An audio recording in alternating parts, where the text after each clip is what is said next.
Friends, సత్య beauty హోమ్కి స్వాగతం. ఈరోజు నేను చేయబోయేది కట్టి పరిగెల పులుసు.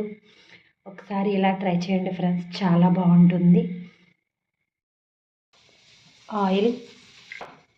ఆయిల్ వేసుకున్నాక చిన్న చేపలు, చిన్నవి కట్టి పరిగెలు, ఉప్పు, పసుపు, 2 టేబుల్ స్పూన్స్ కారం, 4 పచ్చిమిరపకాయలు, కొద్దిగా కరివేపాకు, ఇవన్నీ వేసి బాగా కలుపుకోవాలి.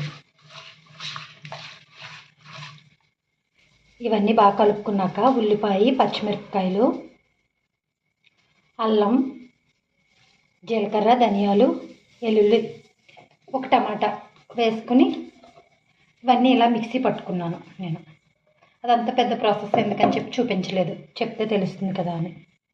కొత్తిమీర ఇవన్నీ వేసి బాగా కలుపుకోవాలి. ఒక 5 బెండకాయలు, సరిపడా చింతపండు రసం,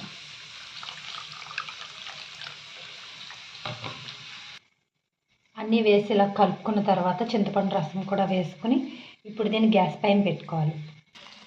ఇలా గ్యాస్ పైన పెట్టుకుని మూత పెట్టుకోవాలి.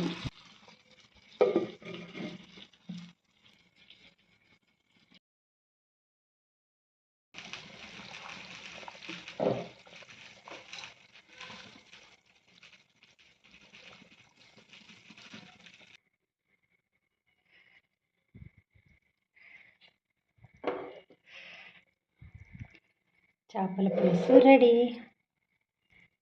కొద్దిగా కొత్తిమీరతో గార్నిష్ చేసుకోవడమే. కట్టి పరిగెల పులుసు రెడీ.